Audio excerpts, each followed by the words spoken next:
Kid, before I tell you what happened at that birthday party, let me take you right into the moment. Everything inside me changed. You ever have one of those seconds in life where the noise of a whole room just shuts off? Like someone pulled the plug on the world?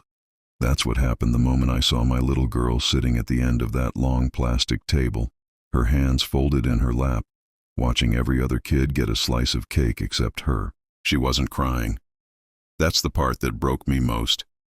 She just kept this tiny, polite smile on her face, the kind a child wears when she's trying to convince herself that adults know what they're doing. She thought her grandma had simply forgotten her. She thought someone would realize and fix it. She really believed that kindness always gets noticed. But I knew better. I've known for years. I stood there, holding a paper plate, watching my own mother hand cake to kids who weren't even related to us. The neighbor's boy got a slice before my daughter did, and Mom didn't even glance our way. Not once. She acted like my little girl had gone invisible, like she wasn't family at all. And the room did what families do when they want to pretend everything's fine. They looked everywhere except at her. They talked louder. They laughed harder. They kept the party going, hoping I wouldn't make a scene, hoping I'd swallow it the way I used to swallow everything when I was younger. Back when they still thought silence was the same thing as respect. But this time was different, kid. This time, the moment I saw my daughter shift in her chair and look around, confused, something in me said, "Harry, that's enough. No more letting this slide. No more protecting the peace while they hurt the one person who trusts you completely." And I'll tell you something. I wasn't thinking about shouting or fighting or storming out. No, I was thinking about the envelope sitting in my glove compartment, the one with the signatures, the one nobody in that room knew existed, the one that proved who actually held the power in this family. That envelope changed everything. They just didn't know it yet.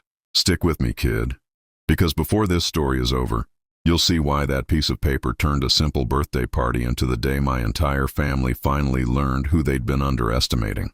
Kid, the moment I started walking toward that table, I swear the air got heavier, like even the walls knew a line had been crossed. My daughter looked up at me with those big, unsure eyes, the kind that ask a whole question without making a sound. She whispered, "Did Grandma forget me?" And I felt something inside me tighten so hard I almost couldn't breathe. I knelt beside her, kept my voice calm, gentle. "No, sweetheart, you didn't do anything wrong." She nodded, but I could see her lower lip tremble just a little. She tried to hide it, the same way I used to hide things at her age. My girl has my quiet, but she also has my strength. And strong kids, they feel the hurt deeper than loud ones. They just don't show it. My mother was still at the counter smoothing the frosting with the knife like she'd just performed some righteous duty. My nephew was laughing with his friends on the other side of the room. My sister was filming it all like nothing strange had happened. And everyone else? Pretending. Pretending they didn't see the excluded child. Pretending they didn't see the father staring daggers into that whole sugary scene. "Do you want to say something?" my daughter asked me, her voice so soft it almost cracked. Oh, I wanted to, but not yet. I stood up slowly, took in every face, every fake smile, every averted eye. And in that moment, I remembered every other small incident they'd brushed off over the years. My daughter being left out of family photos because there wasn't enough room. My mother giving gifts to every grandchild except her because she didn't know what she liked. My siblings telling me I was being dramatic when I pointed things out. They always treated my girl like an afterthought, a reminder of choices they didn't approve of, a symbol of the life they thought I messed up. But this? A public humiliation of a child? Not in front of me, not again. My sister finally noticed the way I was staring.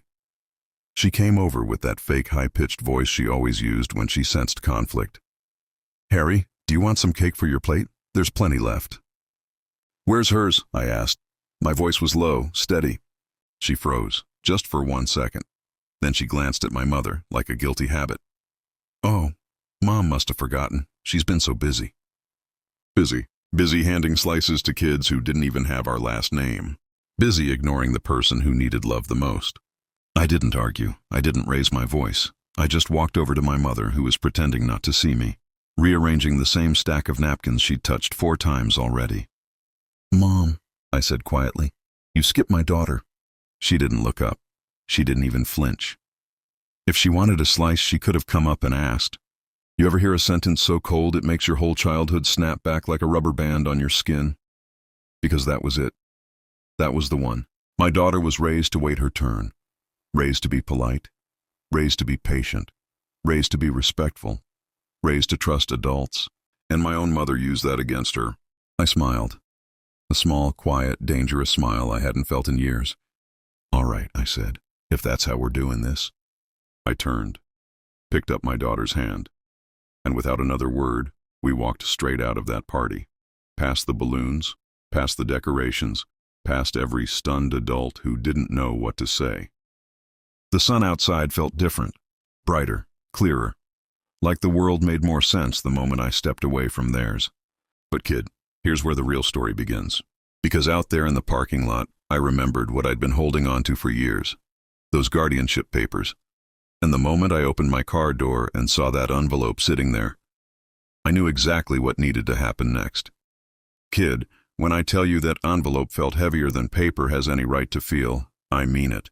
I picked it up from the glove compartment like it was a piece of my past I'd buried and suddenly dug back up. My daughter climbed into the back seat, still dressed in that little floral dress she was so excited to wear. She didn't ask for music. She didn't ask for snacks. She just sat there, quiet, staring at her shoes. I turned around and looked at her. "Sweetheart," I asked gently, "are you okay?" She nodded once, too quickly, the kind of nod kids give when they think telling the truth will make someone upset. So I said what I should have said years ago. "You didn't deserve what happened in there. None of it." Her eyes lifted, and kid, I'll never forget what she asked next. "Did Grandma stop liking me?" That was the moment my heart split clean in two. Because children don't see politics, they don't see grudges, they don't see old family wounds, they only see people who should love them, choosing not to. I took a slow breath. "Grandma has her own problems," I said quietly. "But you're perfect. And I'm sorry I didn't stop them sooner." She didn't say anything. She just leaned forward, held my arm for a second, then sat back again. She shouldn't have been comforting me. She should have been laughing at a party, eating cake like every other kid in the room. That's when I flipped the envelope over in my hands. The one with the signatures, the date, the stamp, the legal authority my family thought I'd never use, the documents that made one thing very, very clear. Every decision tied to my daughter's life, medical, educational, emotional, environmental, financial, belonged to me alone. I had full guardianship, full decision-making power, full protection rights, and not one person at that party had any legal say in anything involving her. Not my sister, not my brother, not even my mother. They thought they could treat her however they wanted because they thought I'd never push back. They didn't know the law was on my side. They didn't know I'd been patient, not powerless. They didn't know the quietest person in the room is often the one holding the real authority. And for the first time since I signed those papers all those years ago, I felt ready to use them. I put the envelope on the passenger seat, started the car, and drove, not home, but back toward the party. My daughter looked up, confused. "Are we going back?" "Yeah," I said softly. "But this time we're not going inside." We parked across the street. I left the engine running. I needed to see something. Needed to see the people who thought hurting a child was just another day in the family. The people who always called me dramatic, sensitive, overreactive. Through the window, I watched my family carry on like nothing had happened. Kids running around, adults laughing, my mother cutting the cake again, handing out second slices like generosity was her trademark. My sister checking her phone. My brother making jokes. The same world that wounded my daughter, functioning as if she didn't matter at all.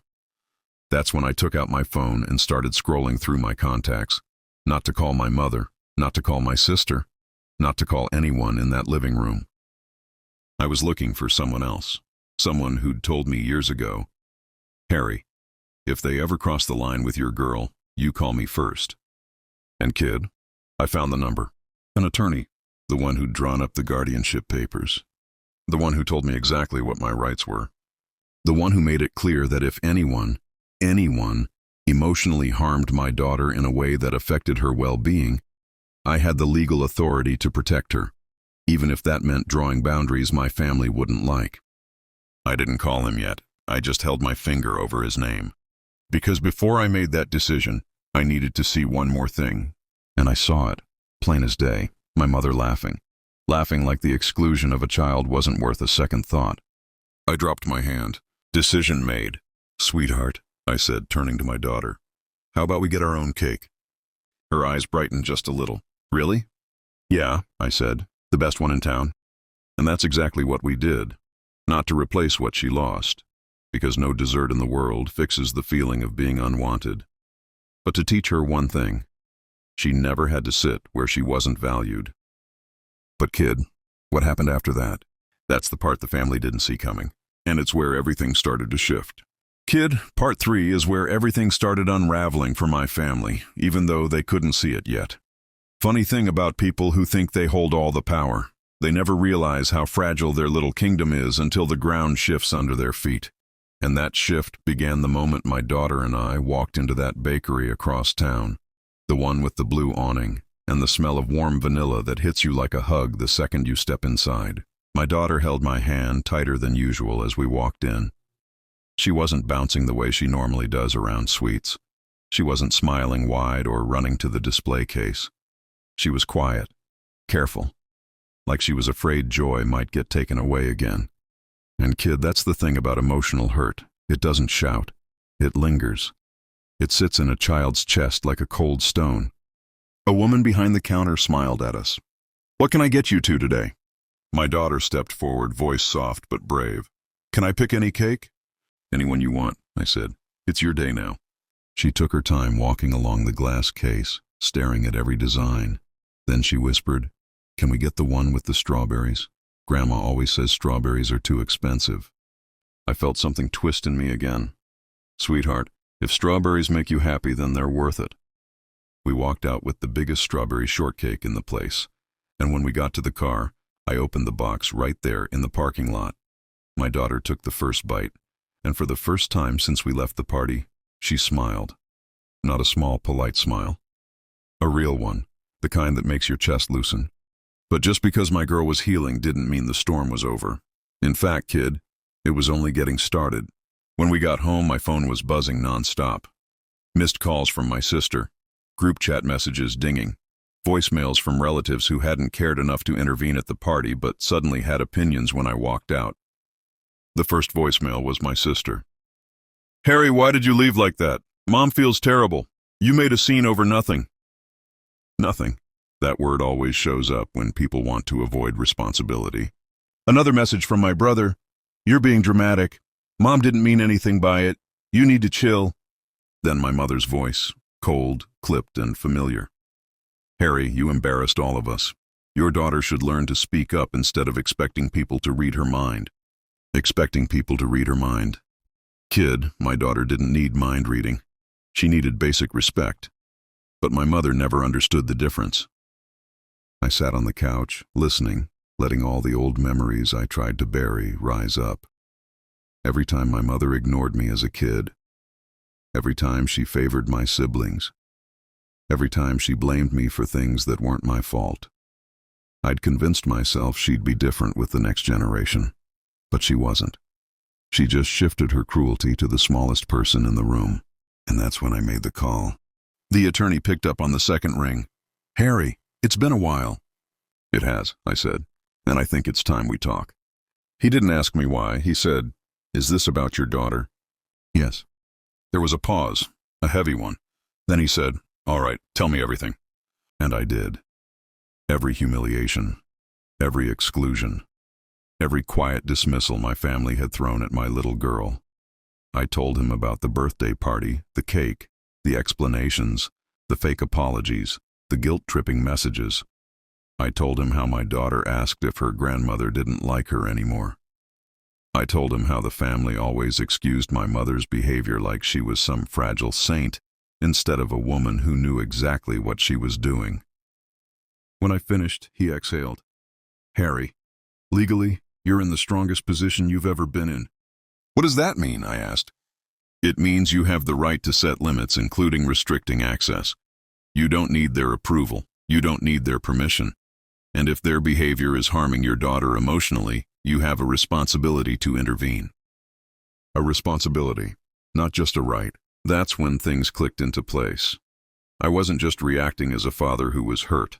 I was acting as a guardian who had legal duty on his side. "Do it," I said. "Do what?" he asked gently. "Everything necessary." He didn't argue. He didn't lecture. He just said, "Then I'll draft the notices tonight." When I hung up, I felt something I hadn't felt in years. Clarity. Like the fog around my family's toxic patterns finally burned away. My daughter came into the room, still holding her partially eaten slice of cake. "Daddy," she said, "are we in trouble?" I pulled her into my lap. "No, sweetheart, we're not in trouble. We're just done letting people hurt us." She leaned her head on my chest, and that was when my phone buzzed again. Another group message popped up, this time from my mother herself. "Harry, your behavior today was unacceptable. You owe this family an apology." An apology. That's when I finally recognized it. This wasn't just about the cake. It wasn't even about my daughter. It was about control, about my mother punishing me by punishing the person I loved most. She assumed I'd bend. She assumed I'd bow. She assumed I'd sit quietly just like I did when I was a kid. But she didn't know something important. I wasn't that kid anymore, and legally I wasn't under her thumb. The next morning something happened that changed everything. The moment my mother realized she no longer had access to my daughter at all. "Kid, this is where the whole family structure, every unspoken rule, every hidden hierarchy, every old habit they thought would last forever, finally cracked. And let me tell you, it didn't crack quietly. It snapped loud enough that you could feel the vibration in your bones." The next morning started off ordinary. Sunlight coming through the blinds. My daughter padding into the kitchen in her pajamas, rubbing her eyes, asking if she could have the leftover strawberry cake for breakfast. I said yes, of course. Childhood should have moments like that. Sweet ones, soft ones. Moments that remind them the world can be gentle. But as she sat there swinging her feet, eating her cake, my phone buzzed with an email from the attorney. Subject line: Guardianship enforcement packet attached. I opened it, and kid, I swear I felt the temperature in the room shift. Inside that packet were 3 documents, each one written in language even my mother couldn't twist around. Document 1, formal boundary notice, stating that due to repeated emotional harm toward my daughter, contact was temporarily suspended.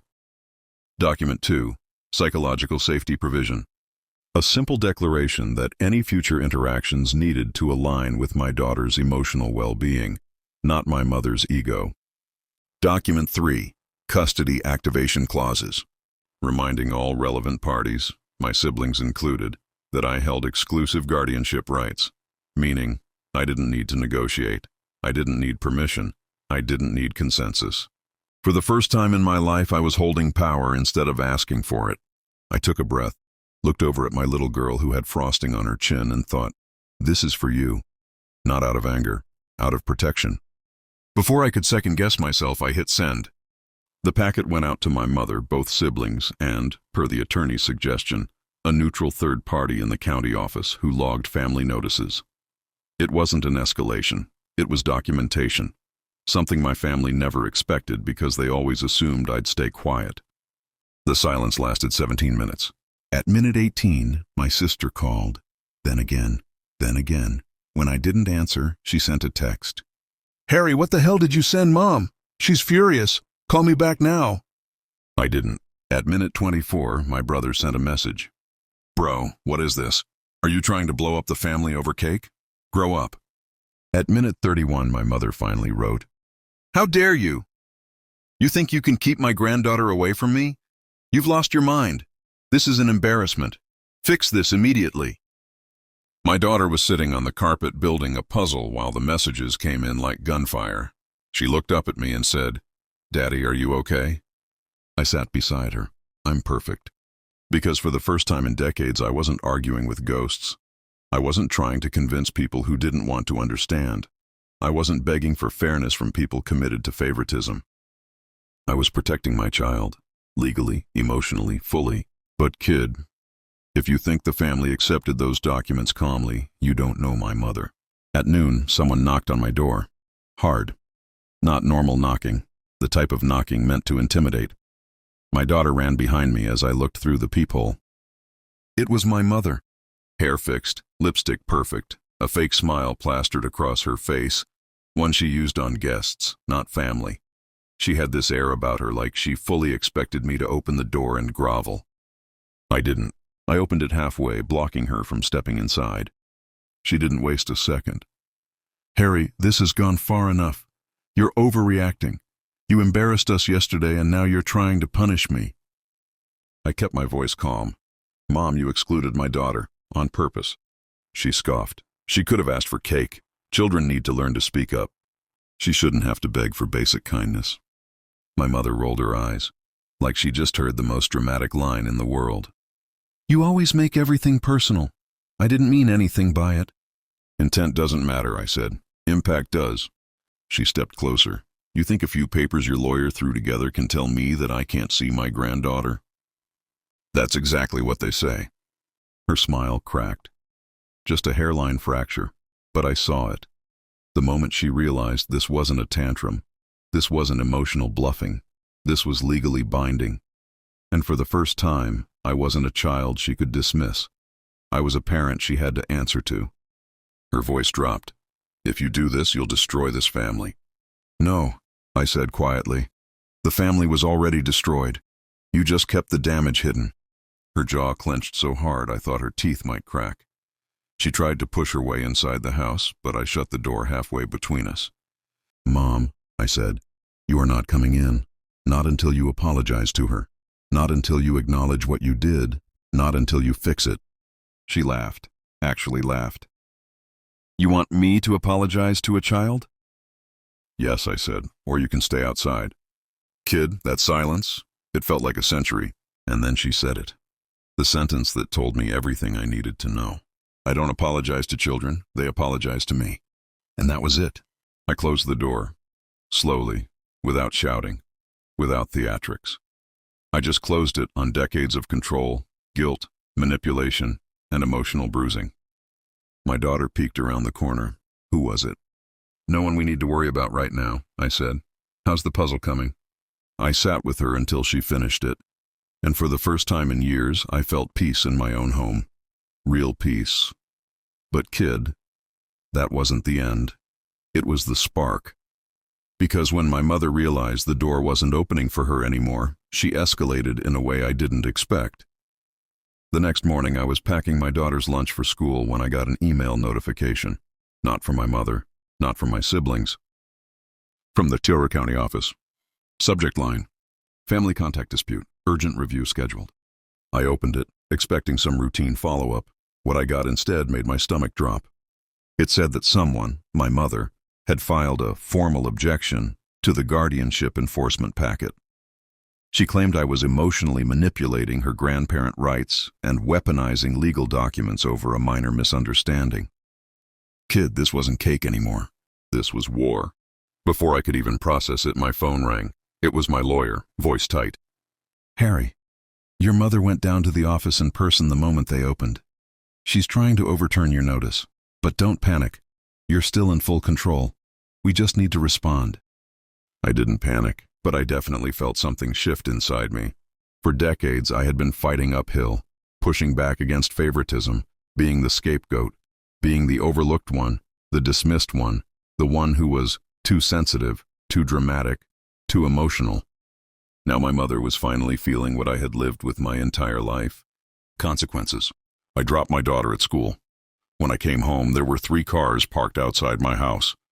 My brother, my sister, and my mother, all standing on my lawn like an intervention team, except the person who needed intervening was the one leading them.